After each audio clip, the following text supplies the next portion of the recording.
In 1480 in Romania, Prince Vlad is happily married to Elisabeta. As a sign of their love, Vlad gives Elisabeta a small music box. One day, their dirty time is interrupted by the knights who drag Vlad away because they need him in battle. The country is at war, and since the enemy is closing in, Vlad orders his men to take Elisabeta to another castle for safety. Before leaving, Vlad is blessed by the Pope and asks for holy protection for his wife. In the forest, Elisabeta is being escorted to the new location.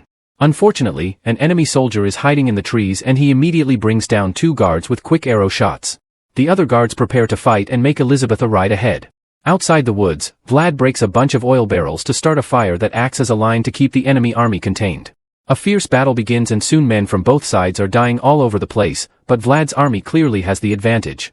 With great skill and teamwork, they work hard to win the fight. Moments later, Vlad and his army appear in front of the enemy king with all their opponents' heads impaled on their spears. The moment is interrupted by Vlad being informed of the attack on his wife, so he leaves to find her. Meanwhile, Elisabeta is riding as fast as she can while enemy soldiers chase after her. This area is known as the Forest of Wolves, and thousands of bear traps are hidden under the snow. 2 soldiers are brought down by these traps while Elisabeta does well dodging them. Sadly, her horse eventually gets caught in a trap, too, and she falls, which allows the enemies to surround her while carefully testing for traps with their swords. Elisabeta tries to move away only to step on a trap, too. When Vlad arrives, his horse is also brought down by a bear trap. He continues on foot and soon he's fighting 2 enemy soldiers, quickly bringing them down. Vlad throws his sword to kill the man approaching Elisabeta, and the sword accidentally stabs her too. A crying Vlad cradles Elisabeta in his arms as she dies. Sometime later, Vlad visits the Pope again and rants against God for not protecting his wife. Even though Vlad has been doing lots of killing in his name, he wants Elisabeta back and asks for a miracle that the Pope can't provide. Furious, Vlad kills the Pope with a crucifix and says he won't follow God anymore unless Elisabeta is brought back. Suddenly, the wind picks up in the room and the Jesus statue starts crying, but Vlad looks proud. His terrified men have to drag him away from the church. 400 years later in France, a priest visits a psychiatric clinic to talk to Dr. Diant, who says that he has a very delicate case that even worries the Queen of England. The men then walk through the corridors of the clinic where dozens of crazy people are misbehaving and doctors harshly drag them around. Eventually, they cross a steel door that takes them down a tunnel to a sealed room where Maria is being kept in chains. She's an Italian woman who is engaged to the Queen's great-nephew, and since she objected to a church, the wedding was held on the family estate. However, the groom brought a bishop to bless the union, and seeing him filled Maria with hysteria. The records say she was born in 1759, which is impossible because it would mean she's 130 years old. Her age and her allergy to God make them wonder if she's a creature of the devil. While the men discuss the case, Maria wakes up and hisses at them. The priest takes a closer look and notices her fangs. So, he concludes she's a vampire. He explains she's the first one to be captured alive and that vampires can go out in the light. It's just direct rays they can't take. To prove it, he opens the window and the sun immediately burns her skin. When the priest holds up a crucifix in front of her face, it catches on fire. Then, he cuts the finger of Diant's assistant, Simon, and drops a few drops of blood in Maria's mouth to get her to cooperate. The priest checks her neck and finds the bite marks that transformed her into a vampire. He explains the church has been fighting vampires for centuries, but they still haven't found the one that started it all.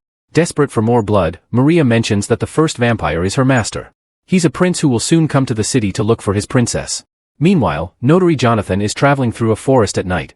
The driver suddenly stops the coach and says he can't go any further because the wolves will soon come out, so he leaves Jonathan with his luggage, a torch, and a crucifix. Jonathan finishes his journey on foot while keeping the wolves at bay with the torch. Eventually, he makes it to a big castle. And when he crosses the entrance, the gate automatically closes behind him. Another door opens and closes on its own, allowing Jonathan to enter a room where a person is waiting on the balcony only to disappear in a flash of lightning. Suddenly, Jonathan is startled by an old man appearing behind him. The man throws the torch away and turns on the lights before introducing himself as Prince Vlad, also known as Count Dracula. The men sit at the table, and Jonathan is happy to eat the delicious food, but Dracula doesn't have any. With a wave of his hand, Dracula sends a plate towards Jonathan, who thinks it's just a trick. Then, Jonathan searches for some paperwork in his bag, and while he's distracted, Dracula kills a rat with a fork. He crushes it with his bare hand to pour its blood into his cup and drink it. Jonathan explains that the county he represents is interested in buying an old abbey in Paris that belongs to Dracula, hoping to transform it into a hospital. While taking out more paperwork, Jonathan accidentally drops the crucifix. When Dracula asks him if he's a believer, Jonathan says no and shares that the coach gave it to him. With another flick of his hand, Dracula tosses the crucifix into the fire and startles Jonathan by appearing by his side, saying it's time for bed. After Jonathan is taken to his chambers, Dracula asks him not to leave the room during the night. Then Dracula returns to the dining room and plays some music before telling a gargoyle to watch him. Jonathan finds a book in the room and takes a look at the text explaining the history of the castle.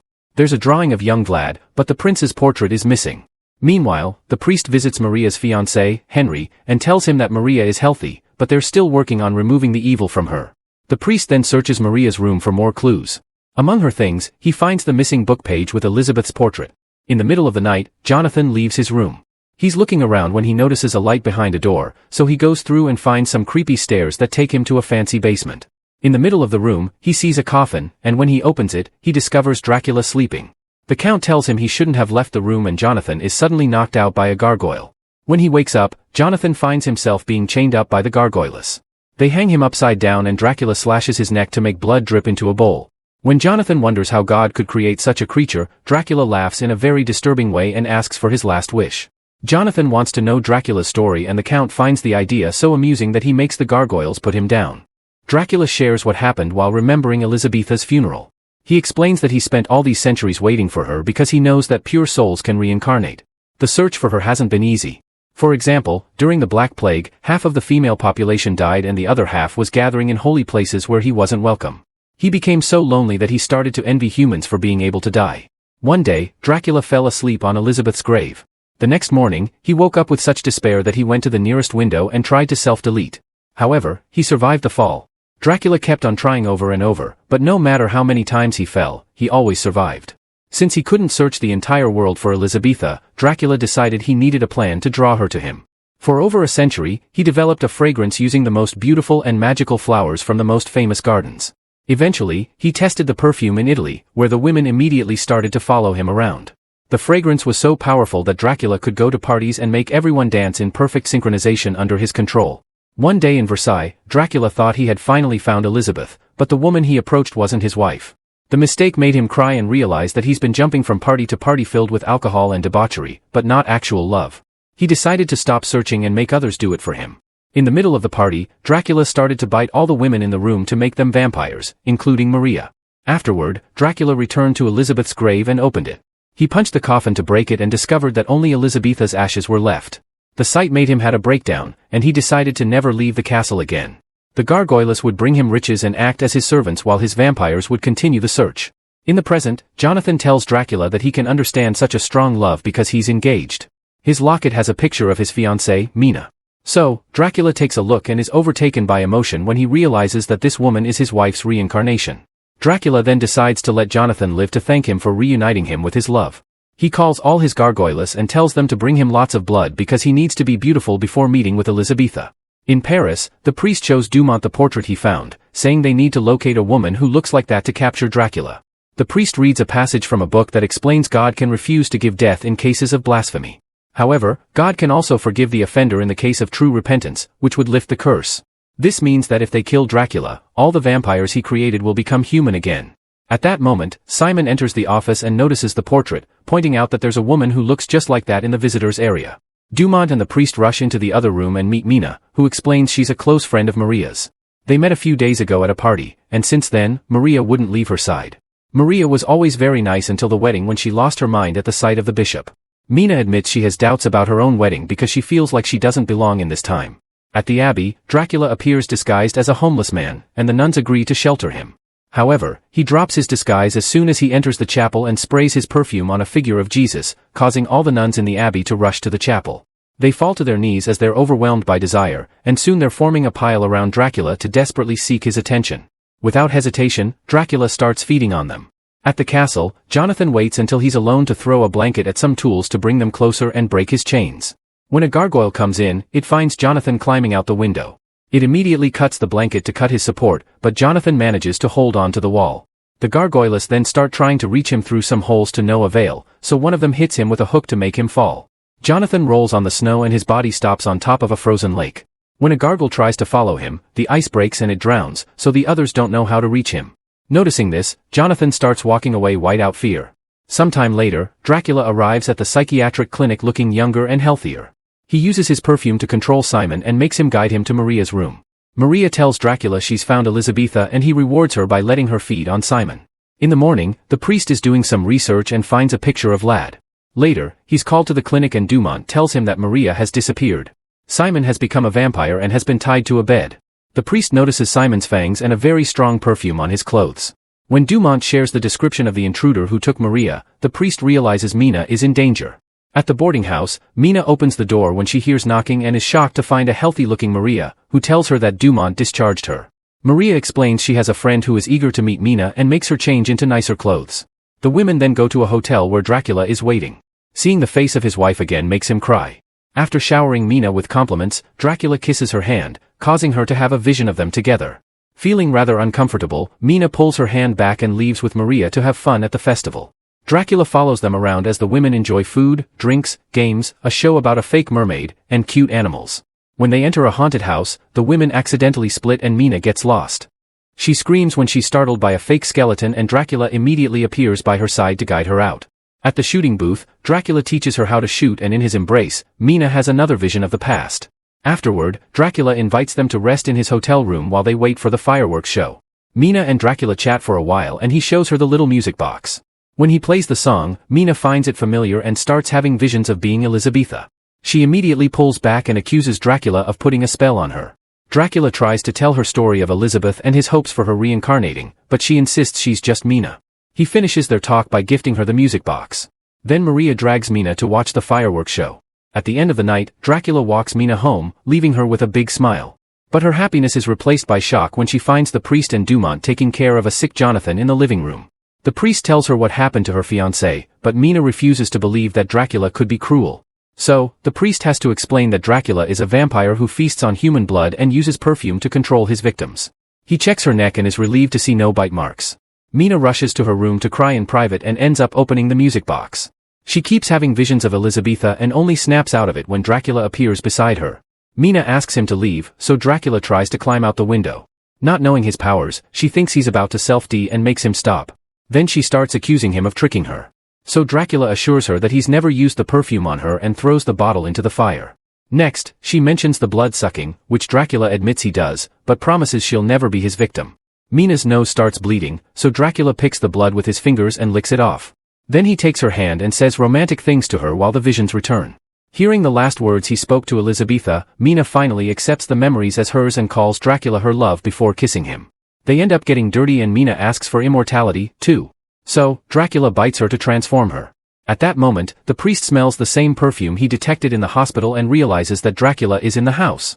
He takes a gun and rushes to Mina's bedroom only to find it empty. The priest and Dumont think Dracula must have taken Mina back to his castle and Jonathan agrees to take them there. Meanwhile, Maria reunites with Henry. She's very affectionate with him as a way to keep him distracted. When she's about to bite him, the priest's group interrupts her. Maria furiously roars and gets ready to attack, so the priest shoots her down. However, Maria quickly recovers and strikes Henry down before capturing the priest to try to kill him. Jonathan finds a sword on the wall and immediately uses it to decapitate Maria. Her head flies off and knocks Dion down while her body chokes the priest a little longer before collapsing. Since it's still shaking, the priest takes a crucifix and stabs Maria's heart to kill her for good. In Romania, a group of servants leaves a coffin inside the castle. Dracula and Mina come out of it, and he gives her a tour of the castle.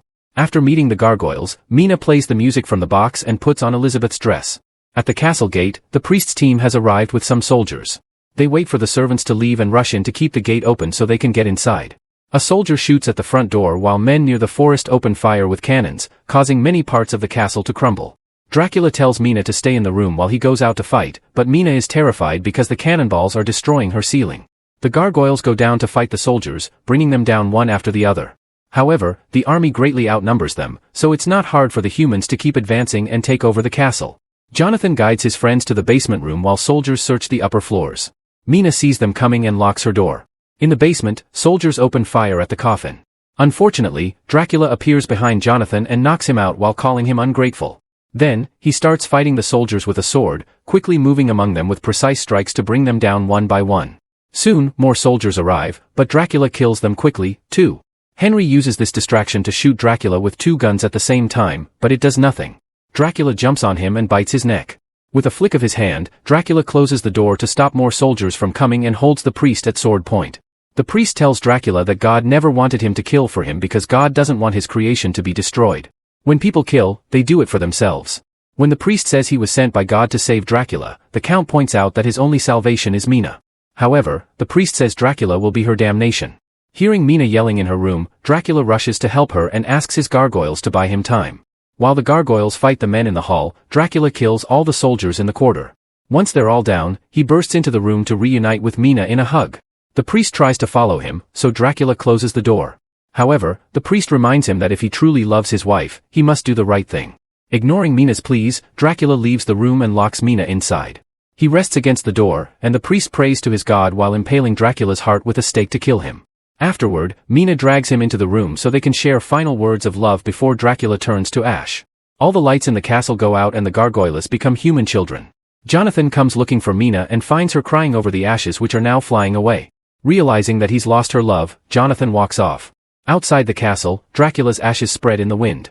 Make sure to subscribe our channel Cinema Fathom and turn on notifications so you can watch more videos like this. Thanks for watching.